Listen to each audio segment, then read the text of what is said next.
সকাল বন্ধুরা, আমি সুতপা লাড্ডু গোপাল লাইফস্টাইল চ্যানেলে আপনাদের সবাইকে স্বাগত জানাই। আজকে সম্পূর্ণ নতুন একটি ব্লগ। আজকে বছরের সব থেকে গুরুত্বপূর্ণ একাদশী হলো নির্জলা একাদশী। নির্জলা একাদশী হলো আধ্যাত্মিক রূপান্তরের পথ এবং ঈশ্বরের সঙ্গে গভীর সম্পর্ক স্থাপন করা। এই একাদশী ভগবান বিষ্ণুর প্রতি উৎসর্গীকৃত। নির্জলা একাদশী বা পাণ্ডবা নির্জলা একাদশী হল জ্যৈষ্ঠ মাসের শুক্লপক্ষের একাদশতম তিথি। নির্জলা অর্থাৎ জল মিশ্রিত নয় এমন। বছরের 24টি একাদশীর মধ্যে এই একাদশীকে সবচেয়ে কঠোর এবং পবিত্র বলে মনে করা হয়।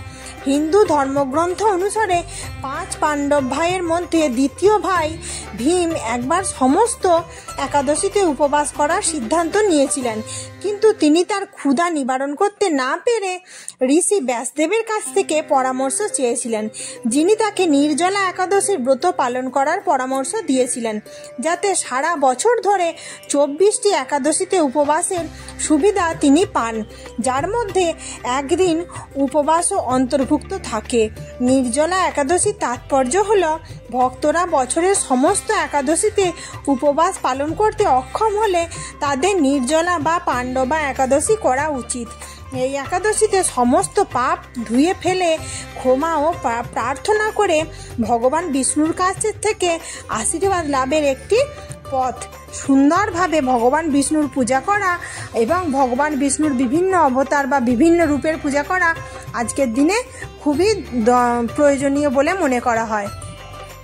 তো আমি আমার ভগবানের যে আজকে আমার গোপাল সোনা, রাধাকৃষ্ণ, লক্ষ্মীনারায়ণ সমস্ত দেবদেবীর পূজা আমি কিভাবে করলাম, তো সেই নিত্য পূজার ভিডিওই আমি আপনাদের সঙ্গে শেয়ার করলাম। তো চলুন সরাসরি আমি পূজায় চলে যাই। প্রথমে পূজায় বসার আগে ফুলগুলিকে আগে শুদ্ধিকরণ করে নিতে হবে। আমি প্রথমে গোলাপ জল দিলাম, এরপর আমি ফুলের উপরে একটু সুন্দর করে অগরু দিলাম, এবার একটু সাদা চন্দন দিলাম। আমি চন্দনটা খুব একটা বাটা ইউজ করি না, আমি বেশিরভাগ এই মায়াপুরের গুঁড়ো চন্দনটা ইউজ করি। আর একটু কর্পূরের গুঁড়ো আমি গোটা ফুলের উপরে সুন্দর করে ছড়িয়ে দিলাম। দিয়ে ফুলগুলিকে আমি শুদ্ধিকরণ করে নিলাম। নম পুষ্পে পুষ্পে মহাপুষ্পে সুপুষ্পে পুষ্প সম্ভবে পুষ্প চয়বকীর্ণে হং ফট স্বাহা, এই বলে ফুলগুলিকে শুদ্ধিকরণ করে নিলাম। এরপর পূজায় বসার আগে নিজেকে আচমন করে নিতে হয়, নম বিষ্ণু নম বিষ্ণু নম বিষ্ণু। আবার হাতে একটু গঙ্গা জল নিয়ে হাতকে শুদ্ধ করে ধুয়ে হাত জোর করে নম অপবিত্র পবিত্র বা সর্বাবস্থাগত বিভা যচ্ছরেত পুণ্ডরিকাক্ষং সবাহ্য অভ্যন্তর সূচি নম সূচি নম সূচি নম সূচি, এই বলে নিজেকে আচমন করে নিলাম। এরপর একটি ধোয়া ও পরিষ্কার রুমাল নিয়ে তার মধ্যে একটু গঙ্গা জল সুন্দর করে আমি দিয়ে দিলাম, আর রুমালটি যেন হাফটা ভিজে যায় সেরকম ভাবে আমি গঙ্গা জল নিলাম। আর একটু সুন্দর করে গোলাপ জল নিলাম, আর একটু অগরু নিচ্ছি, অগরু নিলাম। দিয়ে আমার প্রতিটি যে ভগবানের বিগ্রহ আছে সমস্ত দেবদেবীর বিগ্রহকে আমি সুন্দর করে মুছিয়ে দিচ্ছি। প্রথম শ্রী গণেশকে মুছিয়ে দিলাম। আর একটা কথা বলে রাখি বন্ধুরা, আমি শিব ঠাকুরকে আর গোপাল সোনাকে আমি সকালে স্নানাভিষেক করিয়ে দিয়েছি, কারণ অতটা কিছু করতে গেলে ভিডিওটা অনেকটা বড় হয়ে যাবে, ওর জন্য আমি শিব ঠাকুর আর গোপাল সোনার স্নানাভিষেক আমি করিয়ে দিয়েছি। যদি আপনারা গোপাল সোনা এবং শিব ঠাকুরের বড় ভিডিও দেখতে চান, আমি ডেসক্রিপশন বক্সে লিঙ্ক দিয়ে রাখবো, আপনারা সবাই দেখে নেবেন। আর মা লক্ষ্মী নারায়ণের বিগ্রহকে আমি সুন্দর করে মুছিয়ে নিলাম। মা লক্ষ্মীর বাহন প্যাঁচাকেও মুছিয়ে নিলাম, আর কামধেনুকেও আমি মুছিয়ে নিলাম। আর আমার এই কামধেনু আমার হাজব্যান্ড বৃন্দাবন থেকে এনেছিল। এই কামধেনুটি গোপাল সোনাকে স্নানাভিষেক করিয়ে দোলনায় বসানো হয়ে গেছে, একটু দুলিয়ে দিচ্ছি। আর শিব ঠাকুরকে আমি করে দিয়েছি বন্ধুরা।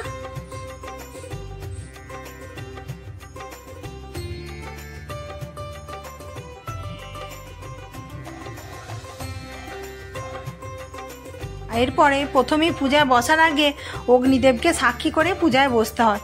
তো আমি ধূপ আর আকাশ প্রদীপ জ্বালিয়ে নিয়েছিলাম, আর একটু ফুল দিয়ে অগ্নিদেবের পূজা আমি করে নিলাম। এরপরে প্রথমে শ্রী গণেশকে একটি মাল্য নিবেদন করব। ইদং পুষ্পমাল্যং শ্রী শ্রী গণেশায় নমো নমঃ। শ্রী গণেশকে আগে পরিয়ে দিলাম, তারপর রাধা দেবীকে পরিয়ে দিলাম। ইদং পুষ্পমাল্যং শ্রী রাধিকায় নমো নমঃ। ইদং পুষ্পমাল্যং শ্রী কৃষ্ণায় নমো নমঃ। এরপর গোপাল সোনাকে একটি মাল্য আমি পরিয়ে দিলাম। আজকে রজনীগন্ধা ফুলের মালা আনা হয়েছে, লক্ষ্মীনারায়ণের শ্রী বিগ্রহকে মালা পরিয়ে দিলাম। ইদং পুষ্পমাল্যং শ্রী শ্রী লক্ষ্মী নারায়ণায় নমো নমঃ। সুন্দর করে মা লক্ষ্মী নারায়ণের বিগ্রহকে মালা পরিয়ে দিলাম। এরপরে আমি বাবা মহাদেবের শিবলিঙ্গে আমি সুন্দর করে একটি রজনীগন্ধা ফুলের মালা আমি পরিয়ে দিলাম। ইদং পুষ্পমাল্যং নমঃ শিবায় নমো নমঃ। সঙ্গে নন্দীভিঙ্গি মহারাজকে আমি মালা পরিয়ে দিলাম। এরপরে প্রথমে শ্রী গণেশকে লাল চন্দন সহযোগে একটি তিলক আমি পরিয়ে দিলাম।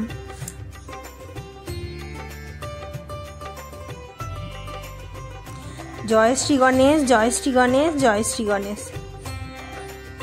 এরপরে শ্রী শ্রী মা লক্ষ্মীকে সুন্দর করে একটি লাল চন্দন এবং সিঁদুরের তিলক আমি পরিয়ে দিলাম এবং শ্রী শ্রী নারায়ণকে কেশর চন্দনের তিলক আমি পরিয়ে দিলাম। আর লক্ষ্মীর বাহন পেঁচাকে আমি একটি লাল চন্দনের তিলক আমি পরিয়ে দিলাম। এরপর রাধারানীকে একটি তেল সিঁদুরের তিলক আমি পরিয়ে দিলাম, সাথে লাল চন্দনও দিয়েছি। আর শ্রীকৃষ্ণকে একটি কেশর চন্দনের তিলক আমি পরিয়ে দিলাম। এরপর আমার গোপাল সোনাকে কেশর চন্দনের তিলক আমি পরিয়ে দিলাম। এরপর কামধেনুকে আমি একটি কেশর চন্দনের তিলক এবং কামধেনুর বাছুরকে আমি পরিয়ে দিলাম সুন্দর করে। এরপর কামধেনুকে আমি একটু ফুল দিয়ে সুন্দর করে সাজিয়ে নিচ্ছি। কামধেনুকায় নমো নমঃ। এতে গন্ধপুষ্পে কামধেনুকায় নমঃ। কত সুন্দর লাগছে দেখুন কামধেনুকে। এরপরে শ্রী গণেশের উদ্দেশ্যে প্রথমে আমি একটি লাল জবা ফুল শ্রী গণেশের উদ্দেশ্যে নিবেদন করলাম। এতে গন্ধপুষ্পে শ্রী শ্রী গণেশায় নমো নমঃ। এরপর শ্রী শ্রী নারায়ণের উদ্দেশ্যে আজকে একটি সাদা জবা ফুল দিয়েছি। এতে গন্ধপুষ্পে শ্রী শ্রী নারায়ণায় নমো নমঃ। এতে গন্ধপুষ্পে ওং মহালক্ষ্মী নমো নমঃ। শ্রীলক্ষ্মীর জন্য আমি একটি লাল পদ্ম ফুল দিলাম এবং সুন্দর করে সাদা কাঞ্চন ফুল দিয়ে মা লক্ষ্মীর সাজ শৃঙ্গার, মা লক্ষ্মীর বাহন পেঁচা সবাইকে সুন্দর করে আমি সাজিয়ে দিলাম ফুল দিয়ে। রজনীগন্ধা ফুল দিলাম, কাঞ্চন ফুল দিলাম, খুব ভালো লাগে দেখতে সাজাতে। আমি আমার ঠাকুরঘর এইরকম ভাবে সাজিয়েই রাখি। এরপরে শ্রী শ্রী নারায়ণের চরণে তুলসীর দল এবং মঞ্জুরি দিলাম। এ তানি সচন্দন তুলসী পত্রানি শ্রী শ্রী নারায়ণায় নমো নমঃ। নারায়ণের চরণে তুলসী দল আমি দিলাম। এবার মা লক্ষ্মীর ঘটে আমার গাছের যে জবা ফুলটি ফুটেছিল সেইটি দিলাম। ওং মহালক্ষ্মী নমো নমঃ। এবং শঙ্খের মধ্যে দক্ষিণাবর্ত শঙ্খের মধ্যে কাঞ্চন ফুল এবং সুন্দর করে সাদা ফুল আর তুলসী পত্র দিয়ে সুন্দর করে শঙ্খকে আমি সাজিয়ে দিয়েছি। আর শঙ্খের মধ্যে গঙ্গা জল আমি ধুয়ে ভরে রেখেছিলাম। এরপর আমি শ্রীকৃষ্ণের উদ্দেশ্যে একটি সাদা পদ্ম নিবেদন করলাম। এতে গন্ধপুষ্পে শ্রীকৃষ্ণায় নমো নমঃ। শ্রীকৃষ্ণের উদ্দেশ্যে তুলসী মঞ্জুরি এবং দল নিবেদন করলাম। এ তানি সচন্দন তুলসী পত্রানি শ্রীকৃষ্ণায় নমো নমঃ। রাধা দেবীর উদ্দেশ্যে লাল পদ্ম আমি নিবেদন করলাম। এতে গন্ধপুষ্পে শ্রী রাধা রানীকায় নমো নমঃ। সুন্দর করে রাধা রানীকে একটি লাল পদ্ম দিলাম। আর কিছু টগর ফুল দিলাম, সেগুলি খুবই সুগন্ধযুক্ত। এগুলি আলাদা একটি গাছে ফুটেছিল, রাধারানীর খোপার কাছে আমি আটকে দিলাম। আর আজকে আমার গোপাল সোনাকে একটি সাদা পদ্ম দিলাম। এতে গন্ধপুষ্পে শ্রী শ্রী গোপালায় নমো নমঃ। এ তানি সচন্দন তুলসী পত্রানি শ্রী শ্রী গোপালায় নমো নমঃ। তুলসী দল এবং মঞ্জুরি গোপাল সোনার কোলের কাছে আমি দিয়ে দিলাম, মানে গোপাল সোনার চরণ যুগলে। এবারে শ্রী গণেশের উদ্দেশ্যে একটি দূর্বা দল আমি নিবেদন করলাম, ডান কাঁধে দিতে হয়। এরপরে শিব ঠাকুরকে আমি সুন্দর করে সাজিয়ে নিচ্ছি। প্রথমে কার্তিক ঠাকুর, গণেশ ঠাকুরকে ফুল দিলাম, তারপরে মাতা পার্বতী, অশোক সুন্দরীকে লাল ফুল দিলাম। এরপরে এখানে নন্দীভিঙ্গি মহারাজকেও সাদা ফুল দিয়ে দিলাম।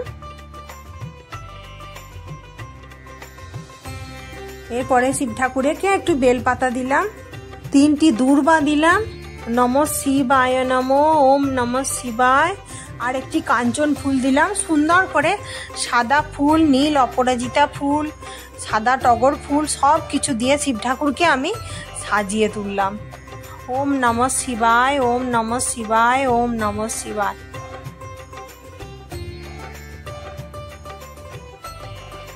এরপরে শিব ঠাকুরের প্রিয় ডুগডুগির কাছে একটি কাঞ্চন ফুল দিয়ে আমি পূজা করে নিলাম। আর একটু কাঞ্চন ফুল বেশিই ছিল, আমি সুন্দর করে শিব ঠাকুরকে সাজিয়ে দিলাম। নমঃ শিবায় নমো নমঃ। এরপরে একটু আতপ চাল দিলাম শিব ঠাকুরকে। আতপ চাল দিলে সংসারের দুঃখ দারিদ্রতার কমে যায়। আর একটু কমণ্ডলের মধ্যে গঙ্গা জল আমি নিয়ে তার মধ্যে গোলাপ জল দিয়েছি, অগুরু দিয়েছি, আর মহামৃত্যুঞ্জয় মন্ত্র বলতে বলতে শিব ঠাকুরের স্নানাভিষেক আমি করিয়ে দিলাম।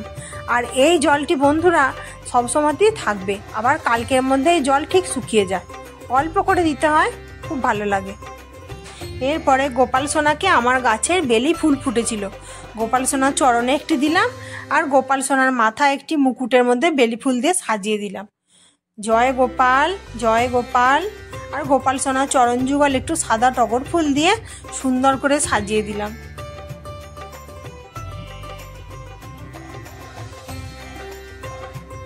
এই ফুল দিয়ে পূজা করতে বন্ধুরা খুব ভালো লাগে, যেরকম সুন্দর সিংহাসনটা পুরো ভরে থাকে, কত সুন্দর দেখতে লাগছে দেখুন। আর এখানেও আমি অনেকটা টগর ফুল ছিল, গোটা সিংহাসনটা আমি সুন্দর করে সাজিয়ে দিচ্ছি। আপনারা দেখুন, আপনাদের খুব ভালো লাগবে দেখতে। আর হলুদ রঙের সূর্যমুখী ফুল ছিল, গোপাল সোনার দুই দিকে দুটো হলুদ রঙের সূর্যমুখী ফুল দিয়ে পূজা করে নিলাম। আজকে মন ভরে ফুল দিয়ে একাদশীর দিনে আমি পূজা করেছি। এইভাবে আমি দেখুন কি সুন্দর করে পুরোটা সাজিয়ে দিয়েছি।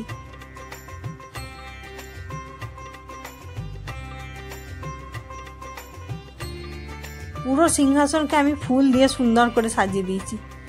রাধারানীর পুরো খোপার চারিদিকে টগর ফুল দিয়ে সাজিয়ে দিয়েছি, শ্রীকৃষ্ণকে সাজিয়ে দিয়েছি, দেখতে খুব ভালো লাগে। এরপর আমি ভগবানের কাছে ভোগ নিবেদন করছি। আজকে এখন যেমন লিচু, আম, একটু মিষ্টি, আজকে একটু মাখন, মিষ্টি, সব কিছু তুলসী পত্র আর ফুল সহযোগে ভগবানের কাছে ভোগ নিবেদন করলাম। আর ভোগ নিবেদনের মন্ত্র, আমার গুরু মন্ত্র আছে, আমি গুরু মন্ত্র জপ করতে করতে দিলাম। আপনাদের যদি না থাকে, হরে কৃষ্ণ কৃষ্ণ কৃষ্ণ হরে হরে, হরে রাম রাম রাম হরে হরে, এই বলেও আপনারা সুন্দর করে ভোগ নিবেদন করতে পারেন।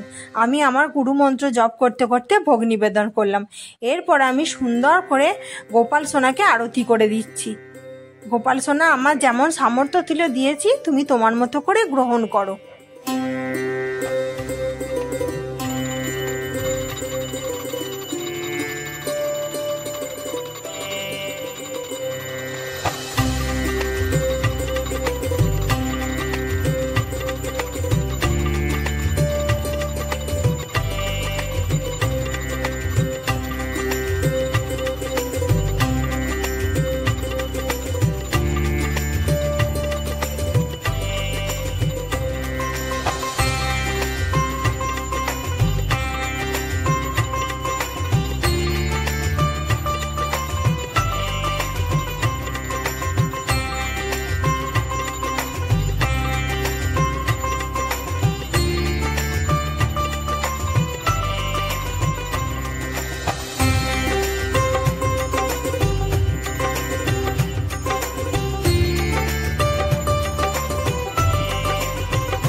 জোর করে ভগবান বিষ্ণুর কাছে আমি প্রণাম মন্ত্র পাঠ করে নিলাম এবং বললাম আমি একাদশীর ব্রত করার সংকল্প নিয়েছি ভগবান, আমি যেন সুন্দরভাবে একাদশীর ব্রত পালন করতে পারি। এরপর পূজা শেষে একাদশীর ব্রতকথার বইটা আমি পাঠ করে নেব আর সমস্ত দেবদেবীর উদ্দেশ্যে আমি প্রণাম করে নিলাম। তো এই ছিল আমার পাণ্ডবা নির্জলা একাদশীর দিনে ঠাকুর ঘরের নিত্য সেবা। তো কেমন লাগলো বন্ধুরা অবশ্যই কমেন্ট করে জানাবেন। আর যদি নতুন বন্ধু হয়ে থাকেন আমার চ্যানেলটি সাবস্ক্রাইব করে আমার পাশে বন্ধু হয়ে থাকবেন আরও ভালো ভালো ভিডিও পাওয়ার জন্য। এবং যেই বন্ধুরা আমার রোজের পূজা দেখেন তাদেরকে অসংখ্য অসংখ্য ধন্যবাদ আমার পাশে এভাবেই বন্ধু হয়ে থাকার জন্য। আর লাইক করবেন, কমেন্টে অবশ্যই লিখবেন কেমন লাগলো, আর কে কে একাদশীর ব্রত করেন অবশ্যই লিখবেন। আর প্রচুর প্রচুর বন্ধুর মাঝে শেয়ার করে দেবেন যাতে আপনাদের মতো আরও অনেক অনেক বন্ধু এই পূজা দেখে উপকৃত হতে পারেন। তো আজকের মতো আসি বন্ধুরা, আবার দেখা হবে নেক্সট একটা ভালো ব্লগে। ততক্ষণ পর্যন্ত আশা করি সবাই সুস্থ থাকবেন, ভালো থাকবেন। শিব পূজা এবং মা লক্ষ্মী নারায়ণের পূজা সবের এবং গণেশ পূজা সবের আমি ডেসক্রিপশন বক্সে লিংক দিয়ে রাখবো, যেই বন্ধুরা দেখেননি দেখে নেবেন। তো জয় গোপাল, রাধে রাধে, জয় একাদশী মায়ের জয়।